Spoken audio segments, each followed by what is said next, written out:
پہلے آپ سے مانگتے رہے اور اس کے بعد پھر چلے گئے ملٹری اسٹیبلشمنٹ کے پاس، ان سے مذاکرات کرتے رہے، ملاقاتیں کرتے رہے، اور اب وہ آپ کو وہ کہتے ہیں آپ تو ہدف ہی نہیں ہے، اب ان کی طرف ٹارگٹ شروع کر دیا۔ دیکھیے جی، میں صابر آپ کو ایک بات بتاؤں، یہ بھی ہم نے بڑی غلطی کی ہے۔ مجھے حالانکہ جنرل باجوہ کہتے تھے کہ یہ مل رہے ہیں، فلانا ملنے آ رہا ہے، میں ان سے کانورسیشن، میں آج سمجھتا ہوں کہ بالکل غلطی کی، ان کو ملنا ہی نہیں چاہیے تھا، ہم نے بالکل ان کو نہیں مل، کیا فائدہ ہوا مل کے؟ آج یہ جو گالیاں نکال رہے ہیں، جو یہ زبان استعمال کر رہے ہیں فوج کے خلاف، تو دشمن بھی نہیں ایسی زبان کرتے، تو کیا فائدہ ہوا ان سے؟ دیکھیں وہ جو بھی مل رہے تھے وہ چاہ کیا رہے تھے؟ این آر او چاہ رہے تھے کہ جو ہماری چوری معاف کر دیں۔ تو جب یا تو فیصلہ کر لیں کہ آپ نے ان کی چوری معاف کرنی ہے، میں تو یہ کہہ رہا ہوں کہ میری قبر بھی کھود دینا، تو میں تب بھی، جب تک میں زندہ ہوں، میں کبھی ان کو معاف نہیں کر سکتا، کیونکہ جنرل مشرف نے جتنا بڑا ظلم اس ملک سے کیا، ان دونوں کو این آر او دے گا، اور کیسے کیا؟ وہ پریشر میں آ گیا۔ یہ سر آپ کی نالج میں تھا سارا کچھ، یہ ملاقاتیں کر رہے تھے؟ جی مجھے بتایا تھا، جنرل باجوہ مجھے بتاتے رہتے تھے۔ دیکھیں جنرل میرے سامنے ہوا، جنرل مشرف نے پہلے وہ کلثوم نواز سڑک میں نکلی، اکیلی بیچاری تھی، نون لیگ بیچارے تو سارے، یہ تو اپوزیشن میں کر ہی نہیں سکتے، یہ تو بیچارے گورنمنٹ کی پارٹی ہے، اپوزیشن میں تو یہ بیچارے دم دبا کے بلوں میں گھس جاتے ہیں۔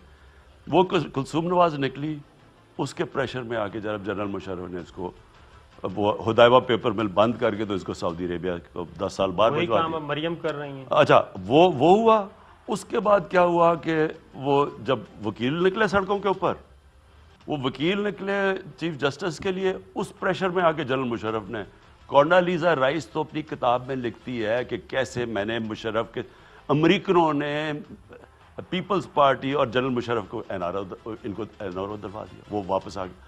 ان دو این آر او نے اس ملک کا بیڑا غرق کیا، جو آج ہوا ان کی وجہ سے ہوا۔ تو لہٰذا یہ تو ذہن سے نکال دیا جائے، ہم نے جب دینا ہی نہیں تھا ان کو این آر او، تو ان سے مذاکرت کس چیز کی ہم کر رہے تھے؟ کیا ایسا تو نہیں ہے جو لوگ آپ کے پاس آتے رہے ہیں، آپ خود بھی بتا رہے ہیں، بٹوین دا لائن آپ نے بتایا تھا کہ کوئی بادشاہ سلامت بھی تھے، کوئی اور بھی تھے، جن ملکوں نے سفارش کی تھی آپ کو کہ جناب ان کو جانے دیں اور ان کو این آر او دے دیں، کیا اس وقت جو تحریک چل رہی ہے، اور آپ کے پاس انفارمیشن بھی ہیں جو لندن میں ملاقاتیں ہو رہی ہیں، کیا وہی تمام ملک ان کے پیچھے تو نہیں ہے اس وقت، جنرل باجوہ کے پیچھے، آپ کے پیچھے، جنرل فیض کے پیچھے، کہ ان کو جناب ہٹائیں، جب تک یہ سیٹ اپ ہے کوئی مسئلہ حل نہیں ہو سکتا؟ دیکھیں ایک تو آپ کلیئر ہو جانا چاہیے کہ ہندوستان ان میں سے ایک ملک ہے جو سب سے زیادہ زور لگا رہا ہے۔ آپ صرف ہندوستان کا میڈیا اٹھا کے دیکھ لیں، وہ کتنے خوش ہو رہے ہیں۔ اگر ہندوستان کا میڈیا خوش ہو رہا ہے، جھوٹیاں اور جعلی خبریں اب وہ خوش ہو رہا ہے، تو آپ خود ہی فیصلہ کر لیں کہ پاکستان کی بہتری کس میں ہے، کیا وہ جو ہے جو ہندوستان چاہ رہا ہے؟ لیکن ساتھ ان کے اسرائیل تو 100% ان کے ساتھ ہے۔ میں دیکھ رہا تھا کہ اسرائیل کے ایک وہ ان کے لوگ جو کچھ اور ملک بھی ہیں جن کے ہم نام نہیں لے سکتے، اور وہ ہمیں لینے بھی نہیں چاہیے، کیونکہ وہ ملک ایسے ہیں جن میں ٹھیک بھی ہو سکتے ہیں، یعنی وہ اس کی ہمیں فکر کی بھی ضرورت نہیں ہے۔ میرے سے کبھی کسی کی ضرورت نہیں ہوئی کہ کہنے کی ان کو چھوڑ دو۔ سول ملٹری ریلیشن شپ جو اس وقت ہے آئیڈیل ہے، اس پارٹنرشپ کو وہ توڑوانا چاہتے ہیں، وہ اندرونی فورسز بھی ہیں اور بیرونی بھی ہیں، تو کیا آپ سمجھتے ہیں کہ آپ سول ملٹری لیڈرشپ اس وقت دونوں مل کے ان تمام سازشوں کو اور اس پریشر کو فیس کریں گی اور کوئی کریکس نہیں آئیں گے آپ کے درمیان؟ دیکھیں سول ملٹری ریلیشن شپ پہلے تو ماضی میں چلے جائیں خراب کیوں ہوتی ہے؟ کیا آصف زرداری یا نواز شریف کو بڑی کوئی جمہوریت کی فکر تھی؟ ان کو کوئی فوج روک رہی تھی ان کے ڈیموکریٹک پروسیس کے اندر؟ کیا وجہ تھی؟ وجہ ایک تھی کہ جو آئی ایس آئی ہوتی ہے اور جو ملٹری انٹیلیجنس ہوتی ہے اور جو آئی بی ہوتی ہے، کیونکہ ان کا ایک یہ بھی کام ہوتا ہے کہ پرائم منسٹر کی حفاظت کرنا، پرائم منسٹر کے ارد گرد جو فون کالز مانیٹر کرنا، میرے ارد گرد جو لوگ ہیں ان کو مانیٹر کرنا، وہ ساری دنیا کی intelligence agencies heads of state کی پوری مانیٹرنگ کرتی ہیں، اپنے ہیڈز آف سٹیٹ کی۔ اس کی وجہ ہوتی ہے ان کو پروٹیکٹ کرنا ہوتا ہے، انہوں نے ہماری حفاظت کرنی ہوتی ہے۔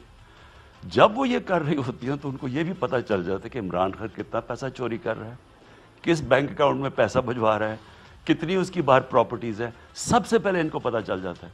اب آئی بی تو میرے ہاتھ میں ہے، میں آئی بی میں اپنا آدمی وہ چپ کر کے بیٹھا رہے گا، وہ تو نہیں مجھے کہے گا۔ اب آئی ایس ہے جب ان کا آ کے مجھے کہتا ہے کہ سر آپ کی اتنی وہ پیسہ ہے، وہ لوگوں کو پتہ، یا وہ بولتا ہے ان کو پتہ ہوتا ہے، میری خطرے کی گھنٹی بجنی شروع ہو جاتی ہے کہ جی یہ تو اس کو پتہ ہے اور یہ تو کبھی بھی نکل سکتا ہے. ان کی پھر کوشش ہوتی ہے ان کو کنٹرول کرنے کی. جو ساری سول ملٹری ریلیشن شپ میں مسئلہ کدھر آتا ہے ان کو کنٹرول کرنے میں. یہ چاہتے ہیں کہ وہ پنجاب پولیس بن جائے یہ نواز شریف, یا یہ چاہتے ہیں کہ یہ بالکل یہ جو مرضی کریں, یہ کچھ نہ کریں. اس کی وجہ سے وہاں سے مسئلے شروع ہوتے ہیں. وہ جا کے پھر ان کو بتاتے ہیں کہ جی یہ غلط ہو رہا ہے, یہ غلط ہو رہا ہے, فلانا غلط ہو رہا ہے. پہلے تو یہ کوشش کرتے ہیں کہ ان کو بھی کوئی پیسہ چل جائے تاکہ وہ چپ ہو جائیں. جس طرح وہ جنرل آصف جنجوعہ کو وہاں مری کے گورنر ہاؤس میں BMW پکڑا دی نواز شریف نے منہ بند کرانے کے لیے. کانا کرتے ہیں نا یہ ججز کو, انہوں نے کم کانا کیا. وہ جو انہوں نے پیسہ جب لاہور کے جوہر ٹاؤن میں اربوں روپے کی پراپرٹی جب انہوں نے رشوت میں دی لوگوں کو, تو ایک جج تھا میرے خیال میں جسٹس کیانی, اس نے نواز شریف کو بلا لی. انہوں نے باقی ججز کو پیسہ کھلا دیا, پلاٹس کھلا دیے چپ کروانے کے لیے. تو ان کا فوج پرابلم وہاں ہوتا ہے. میرا اب کیوں پرابلم نہیں, مجھے فکر ہی نہیں. ان کو پتا ہے میں کیا کر رہا ہوں, ان کو پتا ہے میں کیسے رہ رہا ہوں, تو میرا تو کوئی پرابلم ہی نہیں ہے. اس لیے ہماری ریلیشن شپ, صرف ہماری ریلیشن شپ کا بیسس ہی ایک ہے کہ پاکستان بہتر ہو. وہ بھی چاہتا ہے پاکستان کی سیکیورٹی, ہم بھی چاہتے ہیں. تو ہم کیوں, اس لیے پہلی دفعہ آپ کی ہار بنی ہے سول اور ملٹری میں. آپ سر ایک بار بات کہہ رہے ہیں کچھ عرصے سے, ابھی بھی کہی ہے اور تواتر کے ساتھ کہہ رہے ہیں کہ اقتدار اور نظریہ ان دونوں میں سے مجھے ایک چیز رکھنی پڑی تو میں نظریہ رکھوں گا, اقتدار کو فارغ کر دوں گا. پھر آپ نے کہا کہ میں رہوں یا نہ رہوں, میں ان کو نہیں چھوڑوں گا, عوام کو باہر نکالوں گا. تو یہ کوئی انڈیکیشنز ہیں یا آپ نے کوئی متبادل اسٹریٹجی بنائی ہوئی ہے؟ کیا کوئی خطرات آپ دیکھ رہے ہیں؟ دیکھیں وہ بات نہیں ہے. جب بھی آپ کسی چیز کا جائزہ لیتے ہیں نا, تو وہ ہمیشہ کہتے ہیں hope for the best, be prepared for the worst. برے سے برا کیا ہو سکتا ہے؟ برے سے برا یہ کہ اقتدار نہیں ہوگا, تو کیا ہوگا, میں چھوڑ دوں گا ان کو. پھر میں انہوں نے یہ جو نکالے ہیں لوگ, یہ تو نکالے ہیں سارے کرائے کے ٹٹو, کوئی قیمے کے نان دے کے, پیسے دے کے. وہ کوئی آ رہا ہے جی اسلام بچانے کے لیے آ رہا ہے, کوئی کسی سے پوچھو جی, لوگوں کو پتہ ہی نہیں کیوں نکل رہے ہیں. ہم تو نکالیں گے اپنے ملک کو بچانے کے لیے, اور وہ قوم نکلے گی جو نکالی ہے میں نے پاکستان میں قوم, اور وہ ہم نکالیں گے. کبھی بھی خدا نہ خواستہ یہ ہو ہی نہیں. دیکھیں جس دن یہ واپس آ گئے, یہ جو کھچڑی ہے بیچ میں, اب کھچڑی ہے نا, یہ جو سرکس ہے نا پوری, اب سرکس ہے یہ. ان کا کوئی مقصد عمران خان کو گرانا ہے جی, یہ کوئی نظریہ تو نہیں ہے نا. گرانا کیوں ہے؟ وہ ساروں کو ڈر لگا ہوا ہے کہ یہ اگر وہ پکڑا گیا تو اس کے بعد میری باری آئے گی فلانے کی, اور باری ان کی آئے گی, اس لیے ڈرے ہوئے سارے. دیکھیں سمپل چیز میں آپ کو یہ بتاؤں, پاکستان ان کو جو خطرہ اب ان کو ہے کہ پاکستان نکل گیا صحیح ڈائریکشن میں. پاکستان کی کووڈ میں دنیا تعریف کر رہی ہے, آج دنیا مثال دے رہی ہے. امریکہ کا وہ ایک اس کی ابھی سٹیٹمنٹ آئی ہے فرید زکریا کے پروگرام میں, امریکہ کا سینئر آفیشل کہتا ہے کہ اگر پاکستان کی طرح امریکہ نے کووڈ سے ڈیل کیا ہوتا تو آج ہمارا یہ حال نہ ہوتا. WHO, world economic forum, international ادارے پاکستان کی تعریف کر رہے ہیں کہ وہ ملک ہے جس نے بڑا اپنی معیشت کو بھی بچا لیا, اپنے لوگوں کو بھی بچا لیا. اب ان کو مصیبت پڑ گئی ہے, ہماری اب معیشت پہ کریے. آپ کو صابر, پچھلے مہینے ہماری پاکستان کی تاریخ میں سب سے زیادہ سیمنٹ کی سیل ہوئی ہے, سیمنٹ کی پاکستان کی تاریخ میں. اس کا مطلب اکانومی اٹھ رہی ہے. اس سے پچھلے مہینے موٹر سائیکلوں کی پاکستان کی تاریخ میں سب سے زیادہ بکے ہیں موٹر سائیکل. اس کا مطلب ہماری اکانومی چلنی شروع ہو گئی ہے. ان کو خطرہ آ گیا ہے, اکانومی, انڈسٹری, ایکسپورٹس 29% ایکسپورٹس بڑھی ہیں. اس کا مطلب کہ دیکھیں ملک ترقی کب کرتا ہے؟ جب اس کی ایکسپورٹس بڑھتی ہیں, جب پیسہ زیادہ ڈالر اندر آتے ہیں. بنسبت ان کے دور میں 60 ارب ڈالر امپورٹ آ رہا ہے, یعنی ڈالر باہر جا رہے ہیں, اور 20 ارب ڈالر کی ایکسپورٹ ہے. ہمارا پہلی دفعہ الٹا ہو گیا.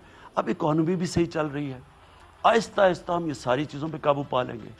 یہ جو اب میں آپ کو صرف یہ بتانا چاہتا ہوں کہ جو ہمارے اب پروجیکٹس ہیں, نیا پاکستان پروجیکٹ, پہلی دفعہ پاکستان کے غریبوں کو گھر ملیں گے.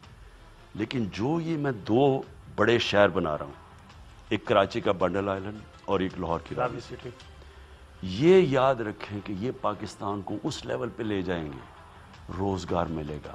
دیکھیں نا, جب تک ہمارے ملک میں اب یہ جو قرضے چڑھے ہوئے ہیں, اگر آدھا آپ کا پیسہ چلا جا رہا ہے ٹیکس کا قرضوں کی قسطوں پہ, ملک کیسے چلے؟ تو اس سے ویلتھ کریشن ہوگی, اس سے ملک کی دولت بڑھے گی. یہ جو بنڈل آئلینڈ ہے کراچی کا, یہ اچھا پہلے تو انہوں نے ہمیں پرمیشن دی سندھ میں, پرمیشن کی حالانکہ ضرورت نہیں تھی, وہ ہے فیڈرل گورنمنٹ کا وہ. لیکن وہ تو سندھ حکومت تو کہہ رہی ہے یہ وفاق نے خلاف آئین قائم کیا ہے, خلاف دستور ہے اور اس کو واپس لینا چاہیے. مجھے افسوس, اس کا بیک گراؤنڈ کیا ہے؟ افسوس سے کہنا پڑتا ہے مجھے صابر, انہوں نے پرمیشن دی, ان سے ہم نے این او سی لیا, پرمیشن لی. ان کے پاس 50 سال سے ان کی گورنمنٹ ہے, ان کو تو کبھی خیال نہیں آیا. 12 سال سے ان کی گورنمنٹ بیٹھی, ان کو تو کبھی خیال نہیں آیا. میں نے یہ بھی کہا ہم آپ کے ساتھ مل کے کر رہے ہیں. اب یہ بنڈل آئلینڈ کا فائدہ سب سے زیادہ کس کو ہے؟ سارا سب سے زیادہ سندھ کو فائدہ ہے. نوکریاں سندھ میں, پیسہ سندھ میں, جو بھی اس کا پروفٹ ہے وہ سندھ میں جائے گا. یعنی ساری چیزیں جو آئلینڈ کا فائدہ ہوگا وہ سندھ میں جائے گا. صرف پاکستان کو کیا فائدہ ہے؟ ہم سمجھتے ہیں کہ اس میں کم از کم $40 ارب کا فورن ایکسچینج آئے گا. ہمارا مسئلہ اس وقت سب سے ہے, ہمارا فورن ایکسچینج ریزرو بڑے نیچے ہیں. اس کی وجہ سے روپیہ پریشر میں آتا ہے, روپیہ پریشر میں آتا ہے, مہنگائی ہو جاتی ہے. اس سے آئلینڈ سے ہم سمجھتے ہیں $40 ارب ملک کے اندر آئے گا. اب سوچیں, سارے پاکستان کا فائدہ ہے, اصل فائدہ سندھ کا. اب راوی سٹی ہے جو لاہور میں بنا رہے ہیں, راوی سٹی لاہور بچ جائے گا اس سے, کیونکہ وہ لاہور پھیلتا جا رہا ہے اور لاہور کا پانی واٹر ٹیبل اوپر آ جائے گا. راوی کو بچا لیں گے, ٹریٹمنٹ پلانٹ بنائیں گے, راوی میں بجائے سورج کا پانی صحیح پانی جائے گا, راوی بھی ٹھیک ہو جائے گا, نوکریاں ملیں گی اس میں. اور پھر دونوں شہر جو ہم بنا رہے ہیں صابر, یہ بالکل اب ماڈرن سٹیز جن میں انوائرمنٹ, ماحولیات کا خاص طور پہ دھیان رکھا جا رہا ہے. گرین سٹیز بن رہی ہیں جن کے اندر ہم وہ مٹیریل استعمال کریں, یہ جو انٹرنیشنل بیسٹ پریکٹسز لے کے آ رہے ہیں. لاہور راوی سٹی کا زیادہ فائدہ پنجاب میں, یہ آئلینڈ کا سب سے زیادہ فائدہ سندھ میں.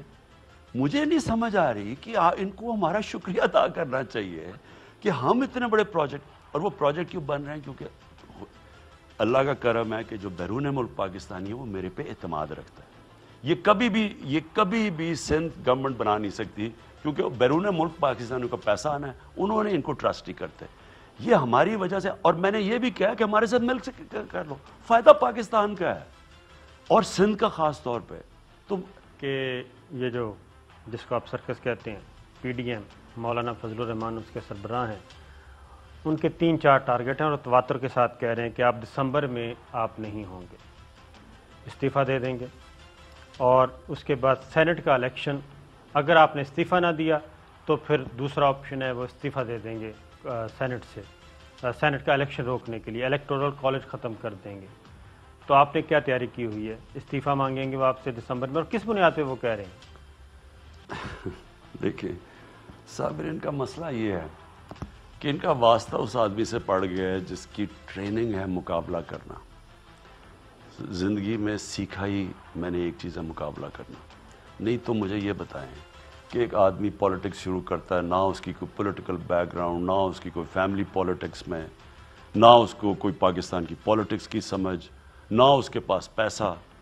اگر وہ واحد پاکستان کا پولیٹیشین ہے جو زیرو سے شروع کر کے, اور پاکستان کی وہ پارٹی آج سب سے بڑی پارٹی ہے اور وفاقی پارٹی, یہ نواز شریف کو آپ کو پتہ ہے جنرل جیلانی اور جنرل ضیاء الحق نے جس طرح ان کو پال پول کے رشوتیں دلوا کے یہ بنے. یہ جو دوسرے ہیں دونوں, وہ بچے جو ہیں وہ ماں باپ کے بچے, اب ان کے بارے میں بات ہی نہیں کرنا چاہتا. یہ کیسے مقابلہ کریں گے؟ میں فضل الرحمان بڑے شاطر پولیٹیشین, وہ ان کو اپنی باپ کی وجہ سے, باقی بھی فیملی پارٹیز ہیں. میں تو وہ ہوں جس کی کوئی بیک گراؤنڈ ہی نہیں تھی, اس لیے میں مشکل وقت سے نکلا ہوں, میں سٹرگل کر کے آیا ہوں. یہ ان کو عادت پڑی ہوئی ہے نواز شریف جی کا, جی مجھے جنرل ظہیر نے آگے کہا کہ استعفیٰ دو, جو اسے پہلے جنرل کاکڑ نے استعفیٰ لیا تھا. بھئی کیوں دیا اس نے استعفیٰ اس لیے انہوں نے دیا, انہوں نے جا کے ان کی ساری چوریاں بتا دی سامنے کہ یہ تم نے چوری کی ہوئی ہے, یہ ہم سارے پبلک کر دیں گے, اس لیے استعفیٰ دیا. کانسٹیٹیوشنلی کیوں دیا اس نے استعفیٰ؟ مجھے تو نہ کسی کی فکر ہے, نہ مجھے ان کا فکر ہے, نہ مجھے کسی نے کچھ کہنا ہے. میں ایک کانسٹیٹیوشنلی, اور وہ الیکشن جو 80% پاکستانیوں نے فیفن کے مطابق کہا تھا فری اینڈ فیئر ہے, جو الیکشن 2013 میں تو انہوں نے تو سارا امپائروں کے ساتھ مل کے الیکشن لڑی تھی. 2013 کی الیکشن میں 50% زیادہ پٹیشنز تھی 2018 کے مقابلے میں. سر ان کو واپس کب لا رہے ہیں؟ So therefore جب آدمی آیا ہی ہو ایک فری اینڈ فیئر الیکشن سے جو سٹرگل کر کے آیا ہو, ان کو ان کا کس کا ڈر ہوگا؟ اور وہ 12th مین کا ڈر جو اسمبلی میں ہی نہیں بیٹھا. سر نواز شریف کب واپس لا رہے ہیں نواز شریف کو؟ کیونکہ ڈیٹس دے رہے ہیں وزراء جو ہیں 15 جنوری کی ڈیٹ دے رہے ہیں کہ جناب 15 جنوری سے پہلے نواز شریف کو ہم لے آئیں گے. اس وقت ہم برٹش گورنمنٹ سے بات کر رہے ہیں. ہم چاہتے ہیں, وہ چاہ رہے ہیں, یہ دو چیزیں ہیں نا, اگر ایکسٹریڈیشن مانگتے ہیں تو وہ لمبا پروسیس ہے. ہم کہہ رہے ہیں کہ ڈپورٹ کرو. ڈپورٹ ابھی ہو سکتا ہے کیونکہ یہ جھوٹ بول کے یہاں سے گیا تھا کہ اس کو بیماری ہے, وہاں جا کے علاج کروایا نہیں, اور وہاں انتظار کرتا رہا کہ این آر او ملے گا, جب نہیں ملا تو اب یہ اس نے شروع کر دیا. اس لیے جی ان کے آفیشل سے ہماری بات چیت چل رہی ہے, ریگولر بات چیت چل رہی ہے. ہماری پوری کوشش ہے کہ اب اس کو ہم ڈپورٹ کروائیں. تو آپ پریمیئر لیول پہ آپ بھی اس پہ آئیں گے اگر مسئلہ حل نہ ہو؟ اگر مجھے جانا پڑا تو پھر میں بورس جانسن سے بات کروں گا. اس کو واپس لائیں گے ہر صورت میں؟ جی. اور دوسرا پیرالل آپ واپس لانا چاہ رہے ہیں, مریم بی جانا چاہ رہی ہیں, کیونکہ جو زبیر صاحب کے پاس ان کے 3 باتیں تھیں. ایک, مجھے واپس جانے دیں, واپس نہیں جانے دینا تو پھر مجھے پالیٹکس میں آنے دیں, اور پالیٹکس میں آ کے اور باقی یہ مقدمہ یہ عمران خان صاحب کا ساتھ آپ چھوڑ دیں. یہ 3 ڈیمانڈ تھیں. یہ پھر پریشر اسی طرف جا رہا ہے. تو آپ, کیونکہ آپ کے اندر بھی ایک سوچ ہے, کیبنٹ کے اندر یہ ڈسکشن ہوتی ہے جو میری اطلاع کے مطابق, کچھ وزیر ہیں اس کے حامی کہ جناب جان چھڑوائیں, اس کو باہر بھیجیں, آرام سے گورننس کریں. تو کیا کریں گے ایسی سچویشن ہوگی؟ پہلے تو یہ بالکل ہماری کیبنٹ میں 6 گھنٹے پوری ڈسکشن ہوئی جب یہ نواز شریف نے اب وہ جو پورا افسانہ آیا ہمارے سامنے کہ کتنی بیماریاں ہیں, کیا ہوگا, پتہ نہیں بچے گا نہیں. میں آنیسٹلی آپ کو کہتا ہوں کہ میں نے صرف اور صرف مجھے افسوس تھا کہ شاید یہ اتنا واقعی بیمار ہے اور مجھے جانا چاہیے, اور وہ انہوں پوری ڈاکٹرز کی رپورٹس بھی دیکھی. لیکن مجھے پتہ ہونا چاہیے تھا کہ اس نے ساری زندگی جھوٹ بولا ہے. مشرف کے ساتھ اس نے 10 سالہ کانٹریکٹ سائن سعودی عربیہ سے کیا, 8 سال جھوٹ بولتا رہا جب تک کہ وہ سعودی شہزادے نے آگے کانٹریکٹ نہیں دکھایا کہ جھوٹ بول رہا تھا. اس کی ساری زندگی جھوٹ کے اوپر ہے. انہوں نے جو بھی کیا اس ملک کے ساتھ, عدلیہ نے بدقسمتی سے ہمیشہ ان کا ساتھ دیا. ہم نے لاہور ہائی کورٹ کو کہا جب یہ جا رہا تھا کہ 7 ارب روپے کی ان سے گارنٹی مانگو, شورٹی بانڈ رکھو کہ 7 ارب روپے کا, کیونکہ پیسہ ان کا خدا ہے. تو انہوں نے وہ مانا نہیں ہماری بات. شہباز شریف کا جناب گارنٹی ہاتھ, شہباز شریف جیسے وہ بڑا جو ساری زندگی جو اس کی زندگی اس کی گارنٹی لے لی, اس کا گارنٹی کا کیا مطلب تھا؟ تو بدقسمتی یہ ہے کہ اس کو ہمیشہ اسٹیبلشمنٹ نے بھی فیور کیا نواز شریف کو, پروڈکٹ ہی اسٹیبلشمنٹ کا تھا, عدلیہ نے بھی اس کی فیور کی. اب یہ ٹائم ہے کہ اب ہم اس کو بالکل واپس لے کے آئیں گے اور اس کو جیل میں ڈالیں گے. اور جہاں تک مریم ہے اس کا کیا وجہ ہے, کیوں وہ باہر جائے, کیا وجہ ہے باہر جائے؟ دیکھیں نا, یا تو آپ فیصلہ کر لیں کہ چوری اس ملک میں اجازت دے دیں. میں پولیٹیشین ہوں, میں چوری کروں, میں جو مرضی کروں, پکڑیں گے میں کہوں گا وکٹمائزیشن ہے اور اس لیے مجھے چوری کی اجازت دے دیں. سر سپریم کورٹ نے ایک بہت اچھا آرڈر پاس کیا چیف جسٹس آف پاکستان نے کہ احتساب عدالتوں کو حکم دیا انہوں نے کہ اب آپ ڈے ٹو ڈے بیسس پہ ہیئرنگ کریں اور تمام زیر التوا مقدمات نمٹائیں. سپریم کورٹ نے اب ماتحت عدالتوں کو کہہ دیا ہے اب وہ پروسیس چلتا رہے گا. اب آپ کے پاس ہیں اگلے 2.5 سال. 2.5 سال میں آپ اکاؤنٹیبلٹی کو پریورٹی پہ رکھیں گے یا پھر آپ گورننس اور لوگوں کے مسائل حل کریں, مہنگائی کم کریں اور آپ اپنا ووٹ بینک نہ صرف انٹیکٹ کریں اس کو بڑھائیں بھی, تو آپ کی پریورٹی اب کیا ہونی چاہیے؟ دیکھیں صاحب, میرا تو کبھی بھی اکاؤنٹیبلٹی کا اس سے آگے نہیں تھا کہ ہمیں اکاؤنٹیبلٹی پروسیس روکنا نہیں چاہیے. آپ پلیز یہ یاد رکھ لیں کہ یہ جو سارے ان کے کیسز ہیں وہ سارے پرانے زمانے ہمارے سے پہلے کے کیسز ہیں, سوائے شہباز شریف کے ٹی ٹی کیس جو ہمارے وہ ایسٹ ریکوری یونٹ نے نکالے ہیں, باقی تو سارے پرانے کیسز ہیں ان کے. یہ میرے پہ پریشر ڈال رہے ہیں کہ میرے اوپر اتنا پریشر پڑے کہ میں وہ نیب کو ختم کر دوں, وہی جو انہوں نے وہ نیب کا پورا جو امینڈمنٹ بل, ان کا میرے اوپر تو صرف یہ بلیک میل کر رہے ہیں مجھے.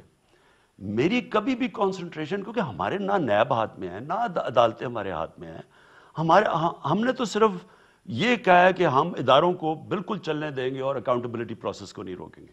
باقی میری ساری کوشش اس ملک کو یہ جو انہوں نے دلدل میں پھنسا کے رکھا ہے کہ اس دلدل سے نکالنا ہے. میں اس وقت کنسٹرکشن کے اوپر پورا زور لگا رہا ہوں.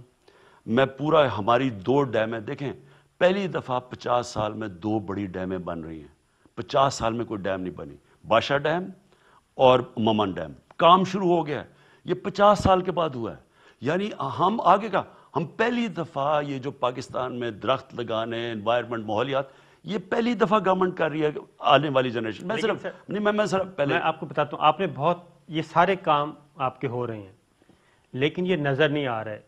کیا ایسا تو نہیں ہے کہ آپ کی جو ٹیم ہے وہ پرسیپشن ہی کریٹ نہیں کر پا رہی, اپنا نیریٹو ہی نہیں دے پا رہی, اور میڈیا پہ جتنی بھی اس وقت لڑائی لڑی جا رہی ہے وہ ہے جناب پکڑ لو, اکاؤنٹیبلٹی, مار دو, یہ کر دو, وہ کر دو.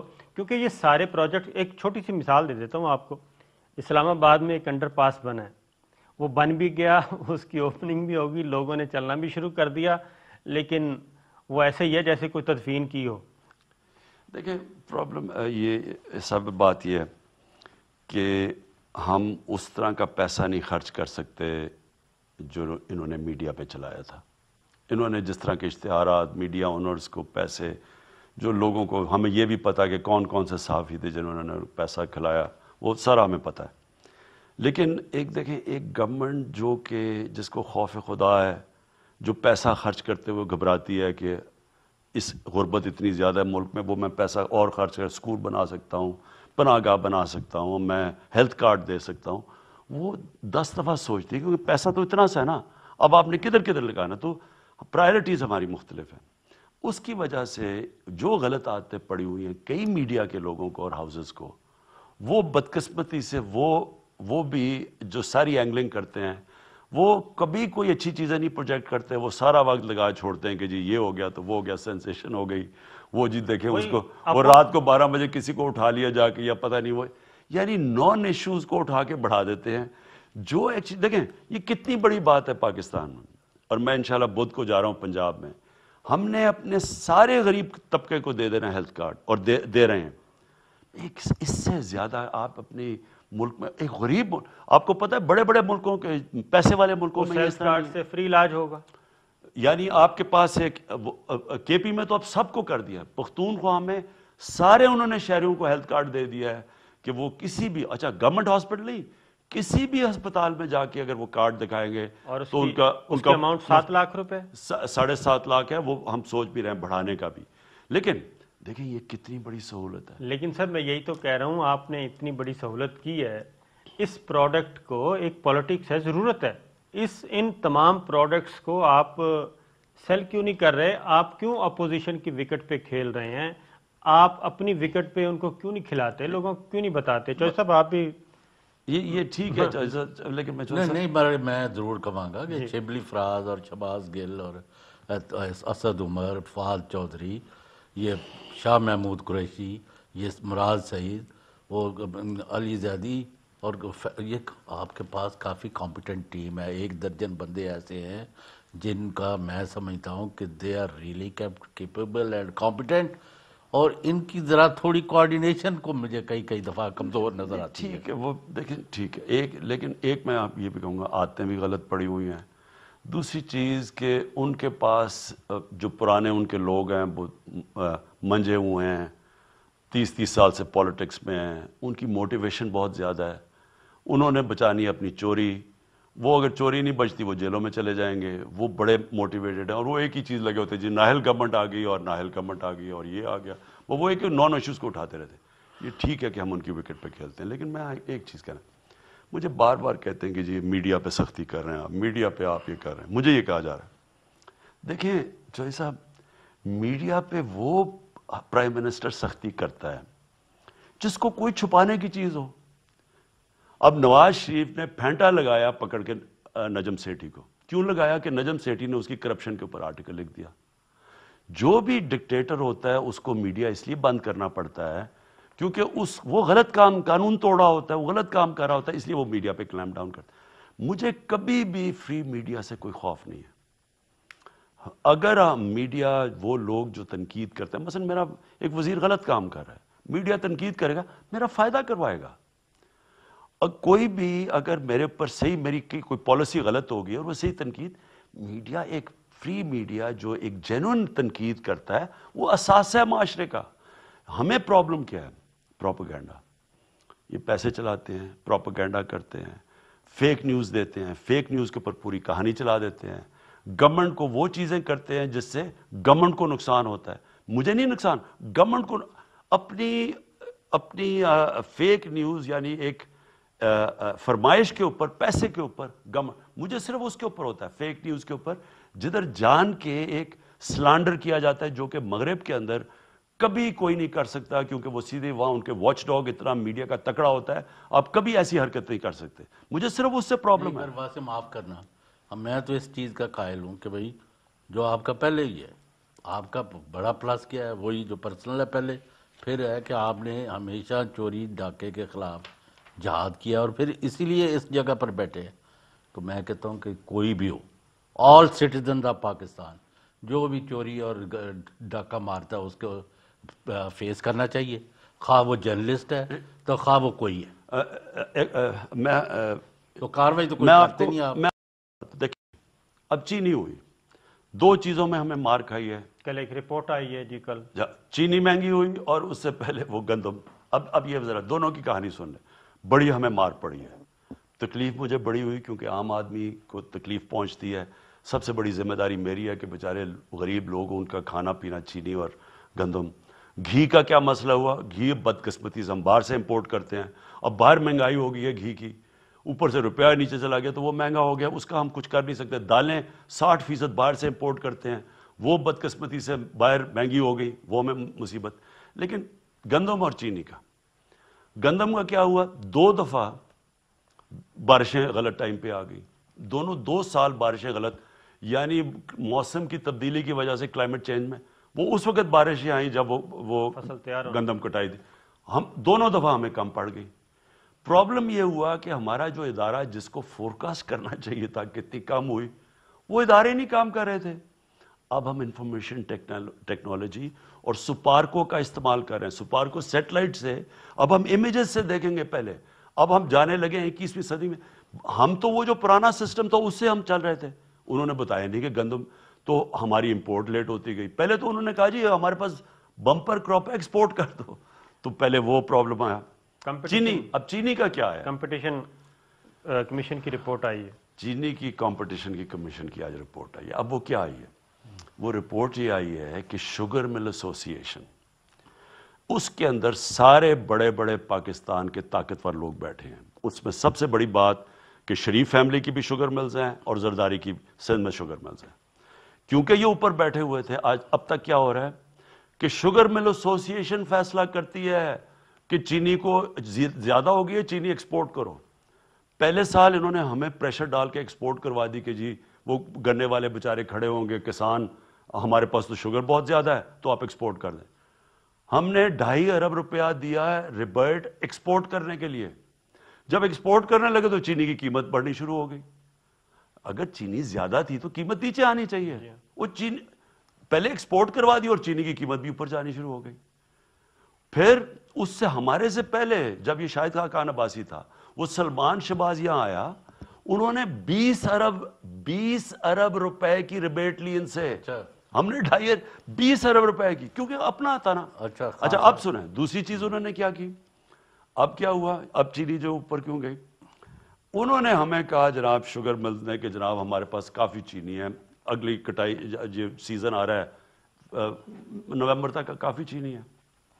وہ حماد اظہر جو ہمارے منسٹر تھے انہوں نے کہا نہیں ہم فزیکل ویریفیکیشن کریں گے. جب فزیکل ویریفیکیشن کی جولائی کے اندر تو پتا چلا کہ یہ جو کہہ رہے تھے چینی شوگر مل وہ تھی نہیں وہاں. جان کے انہوں نے ہمیں کہا کہ چینی پوری ہے تاکہ وہ جب چینی کم ہوئی، اور کیونکہ جب ہمیں پتا چلا جب تک ہم نے امپورٹ کرنی شروع کی تب تک چینی کم ہوگی اور انہوں نے پھر چینی کی قیمت بڑھا دی. یعنی یہ اتنا بڑا ظلم ہے. یہ کارٹل بیٹھا ہوا ہے، یہ چینی مہنگی، یہ پہلے شارٹیج پیدا کرتا ہے، یہ مل کے سارے فیصلے کرتے ہیں جو کہ کمپٹیشن کمیشن کی آج رپورٹ میں آ گیا. اور انشاءاللہ میں اب یہ آپ کو بتا دوں کہ اس رپورٹ کے بعد اب آپ دیکھیں گے کہ جو اب ہم ایکشن لیں گے اپنی قوم کو، میں اب کبھی اس طرح کی مہنگائی نہ گندم کا، کیونکہ ہم اب اور کریں گے، اور نہ گندم میں ہم آنے دیں گے. پھر سبزیوں کے اوپر اب ہم پوری انفارمیشن ٹیکنالوجی کا استعمال کر رہے ہیں. سارے سال کا دیکھیں گے کون سے سیزن میں مہنگائی کدوں تک کٹ ہوئے گی، لوگوں کو میسج دے انشاءاللہ اسی ہفتے تک. اب ہفتے تک دیکھنا شروع ہو جائے مہنگائی کے اوپر اب نیچے آنا شروع ہو 4-5 چیزیں ہیں خان صاحب. میں گل کر ہاں جی، وہ آپ کے آٹا ہے اور اس کے بعد چینی ہے، دالیں ہیں، سبزیاں ہیں، گھی ہے. یہ جو بھی گورنمنٹ آیا آپ کی بھی، اور سینیٹر فیصل جاوید، مجھے جہاں تک یاد پڑتا ہے سینیٹر فیصل جاوید نے یہ تجویز بھی دی. آپ نے اپنی معاشی ٹیم کو کہا بھی کہ اس پہ کام کریں، یہ 4-5 آئٹم ہیں، ان کو سبسڈائز کریں، جیسا بھی کریں کم آمدنی والے لوگوں کے لیے. لیکن جب وہ ادھر جاتا ہے تو وہ ساری چیزیں گڈمٹ ہو جاتی ہیں اور تجاویز آپ کی ردی کی ٹوکری میں یا کہیں نہ کہیں ڈال دی جاتی ہیں، کیونکہ وہ IMF کی کچھ شرائط آ جاتی ہیں درمیان میں. تو لو انکم اور غریب آدمی، کیونکہ ہم سارا دن، کیونکہ ہم خود خریداری کرتے ہیں، ہم وہ سپر ایلیٹ اینکر نہیں ہیں، تو یہ ساری چیزیں ہیں. تو ان غریبوں کے لیے تو کچھ نہ کچھ پیکج ہونا چاہیے. دیکھیں صابر، حکومت جب تک اپنے غریب طبقے کا دھیان ہی نہ رکھتی، وہ حکومتیں وہی ہوتی ہیں جو کہ جدھر تھوڑے سے لوگ اپنی ذات کے لیے آتے ہیں. مجھے اس کی سب سے زیادہ تکلیف ہے، میں آپ کو یقین دلاؤں، میرے جو آپ اگر کہنا مجھے 2 سال میں جو مجھے سب سے زیادہ جس کی راتوں کی اگر میری نیند گئی ہے وہ یہ مہنگائی کی وجہ سے، اور وہ کھانے پینے کی چیزوں کے اوپر. اور تو مہنگائی ہوتی رہتی ہے، جو کہ ایک عام آدمی بیچارہ 25% ویسی غربت کے نیچے ہیں. اس کے علاوہ کووڈ بھی آ گئی، اس کا علیحدہ مسئلہ، پھر 25%، 20-25 تھوڑے سے اوپر ہیں. اب ان کے لیے جب مہنگائی ہوتی ہے تو وہ یعنی ان کے کیا گھروں پہ گزرتی ہے، تو مجھے وہ بڑی تکلیف تھی. اب میں آپ کو اپریل سے میں ان کو کہنا شروع ہو گیا کہ گندم کو امپورٹ کرو. اپریل سے میں کہہ رہا ہوں، میں نے لیٹرز لکھے ان کو، فوڈ منسٹری کو. اب پرابلم پاکستان کا کیا ہوا ہے، اور یہ 18th امینڈمنٹ کا سب سے بڑا جرم ہوا ہے کہ جو ایگریکلچر ہے نا، فوڈ سیکیورٹی، یہ ہمیشہ فیڈرل گورنمنٹ کے پاس ہونی چاہیے. اب وہ چلی گئی ہیں صوبوں کے پاس. ہم صوبوں سے چیک کر رہے ہیں کہ جناب اچھا بتائیں آپ کی گندم کتنی ہوئی ہے. پنجاب کہتا ہے جی اتنی گندم ہوئی ہے، وہ بعد میں پتہ چلتا ہے کم ہوئی ہے. ہمیں تو پنجاب سندھ سے پوچھیں، سندھ نے کہا جی ہمارا اتنے گورنمنٹ ہوئی، ہم نے اتنی گندم رکھ لی. اب جب ہمیں کمی آنی شروع ہوئی تو ہم نے کہا کہ پنجاب اپنی گندم ریلیز کرے. پنجاب نے اپنی گندم ریلیز کرنی شروع کر دی، سندھ نے اپنی گندم ریلیز ہی نہیں کی. ہوا کیا کہ سندھ اور پنجاب کے اندر 250-300 روپے کا فرق آ گیا. پنجاب کی گورنمنٹ سندھ جانی شروع ہو گئی، لوگ وہاں کی، کیونکہ 250-300-400 روپے کا فرق آ گیا بیچ میں. یہ ہونا چاہیے سینٹرلائزڈ. چینی کا جب ہم نے سٹاکس پتہ چلوائے کہ چینی، سنیں میری بات صابر، یہ امپورٹنٹ ہے. چینی کے ہم نے جب پتہ چلوائے کہ سٹاکس کتنے ہیں، تو ہمیں پنجاب میں جب پتہ چلا کہ سٹاکس کم ہے، ادھر بھی چلے گئے. تو سندھ کو ہم پوچھیں کہ آپ بتائیں سٹاکس، وہ بتائیں نا ہمیں سٹاکس کدھر ہیں. ہمیں پتہ چلا پنجاب کی چینی ادھر جانی شروع ہو گئی. لیکن اب جب آپ یہ جو کھانے پینے کی چیزیں یہ سینٹرلائزڈ ہونی چاہیے. We want results and you have given time frame. نہیں نیچے تو آئے گی، لیکن میں جو کہنا چاہتا ہوں نا غلام صاحب، جب تک آپ کا جو کھانے کی چیزیں ہیں اس کو سینٹرلائز رکھنا چاہیے، پلاننگ سینٹرل ہو، کیونکہ سارا فیصلہ ہو کہ ہم نے یہ ہماری چیزیں ہیں. ہم نے اگر مثلا ہم نے اب گھی کیوں مہنگا ہو جاتا ہے، ہمیں گھی باہر سے پام آئل امپورٹ کرنا پڑتا ہے، کیوں نہ ہم پاکستان میں پروڈیوس کریں، اولیوز اگائیں یہاں. یعنی سینٹرل پلاننگ ہو سارے پاکستان کی. آخری سوال، ایک تو ہم گئے تھے پریزیڈنٹ صاحب کا انٹرویو کرنے، تو انہوں نے کہا تھا کہ میں تجویز دوں گا، اگر وہ پرائم منسٹر نے میرے ذمہ لگایا تو اپوزیشن کے ساتھ مذاکرات کرنے چاہیے، جو ایک کامن گراؤنڈز ہیں اس پہ. ایک چیز، دوسرا یہ بتا دیں اس پہ کہ مذاکرات آپ بھی ولنگ ہیں کہ اپوزیشن کے ساتھ پولیٹیکل ایشوز پہ مذاکرات ہونی چاہیے، براہ راست سول گورنمنٹ کا رابطہ ہونا چاہیے. ایک دوسرا یہ کہ اپوزیشن کو اس وقت مسلم لیگ نواز اور مولانا فضل الرحمان، ان کی کوشش ہے کہ پیپلز پارٹی کو راضی کیا جائے کہ سینٹ سے پہلے انتخابات سے پہلے ریزائن کر دیں اور اسمبلی سندھ اسمبلی ٹوٹ جائے، الیکٹورل کالج ختم ہو، سینٹ کا الیکشن نہ ہو، عام انتخابات کی طرف جایا جائے، تو کیا آپ پاکستان پیپلز پارٹی سے بات چیت کریں گے کہ جناب یہ پارلیمانی سسٹم چلنا چاہیے اور یہ جو باہر بیٹھی جماعتیں ہیں ان کو ایک سائڈ پہ رکھیں؟ صابر، میں اپوزیشن سے ہر بات کرنے کے لیے تیار ہوں، ہر قسم کی بات، سوائے ایک این آر او نہیں ملنے لگا۔ اس کے علاوہ آپ میرے سے جو بات کرتے ہیں ملک کے لیے، اس سے بہتر چیز کیا ہو سکتی ہے؟ کیونکہ جب آپ مذاکرات کرتے ہیں، آپ ڈیبیٹ کرتے ہیں، آپ کے آئیڈیاز بہتر تراشے جاتے ہیں۔ تو یہ تو اللہ نے قرآن میں ہمیں حکم کیا ہوا مشاورت کرو۔ تو یہ تو میں آپ کو ابھی گارنٹی کرتا ہوں کہ سوائے این آر او کے جو انہوں نے ہمارے ساتھ فیٹف کے اوپر بات کچھ اور رائٹ دکھا کے لیفٹ مارتے ہیں، بات کچھ اور کر رہے ہوتے ہیں، اندر سے این آر او مانگ رہے ہوتے ہیں اس کی۔ لیکن جہاں تک یہ کہتے ہیں نا جی کہ اپوزیشن اکٹھی ہو رہی ہے اور یہ ہو رہا ہے وہ ہو رہا ہے، میں ان کو ایک چیز کہنا چاہتا ہوں، جو بھی آپ کرنا چاہتے ہیں آپ کریں، میں آپ کی ہر چیز کے لیے تیار ہوں۔ میری پھر سے اللہ نے میری ٹریننگ کروائی ہوئی ہے مقابلہ کرنے کے لیے، میں ایک سٹرگل کر کے یہاں پہنچا ہوں۔ میں ہر قسم کی آپ کے لیے جو آپ کریں گے میں تیار ہوں اس کے لیے۔ آپ یہ سڑکوں پہ نکل کے پریشر ڈالیں گے، میں اس کے لیے تیار ہوں۔ آپ ریزائن کرنا چاہتے ہیں، میں اس کے لیے تیار ہوں۔ اگر کسی نہ کسی طرح اگر الیکشن ہوتا ہے میں پھر تیار ہوں آپ کے لیے، اور میں آپ کو گارنٹی کرتا ہوں آپ انتخابات کے لیے تیار میں ہیں؟ اگر کیونکہ انتخاب ابھی تو کوئی سینس نہیں ہے، اگر کسی صورت وہ کہتے ہیں نا hope for the best be prepared for the worst, میں دونوں کے لیے تیار ہوں۔ بیسٹ کے لیے بھی تو میں تیار ہوں، کام کر رہا ہوں۔ میرا صرف اس وقت ایشو ہے پاکستان کو معاشی حالات اس کو اس بحران سے نکالنا، اور نکل رہا ہے پاکستان۔ لیکن اگر دو بھی ہو جائے، میں انشاءاللہ آج آپ کے سامنے پیشن گوئی کرتا ہوں، الیکشن ہوا میں اس لیے خوش ہوں گا کہ میں آؤں گا ایک کلیئر میجورٹی کے ساتھ، تاکہ جس طرح کے پی میں انہوں نے مجھے 3 سال پختونخوا میں کہا کہ کدھر ہے جی نیا کے پی، کدھر ہے نیا پختونخوا، کدھر ہے یہ برا۔ پہلی دفعہ ہوا ہے کہ پختونخوا کے اندر ایک گورنمنٹ نہ تو صرف دوسری دفعہ آئی ہے، 2/3 اکثریت لے کے آئی ہے۔ سینٹ الیکشن آپ دیکھ رہے ہیں بر وقت ہو جائیں گے؟ جی ہم تو تیاری کر رہے ہیں پوری اس کے لیے۔ میں نے تو 2 سال 2 مہینے میں یہ دیکھا ہے کہ if any thing Imran Khan میں عاجزی اور انکساری آئی ہے، ہی از اوپن ٹو کنوکشن، سوائے ایک آدھ ایشو کہ میرا کوئی میجر ڈس ایگریمنٹ نہیں ہوا، اور وہ ابھی وہیں کھڑی ہوئی ہے بات۔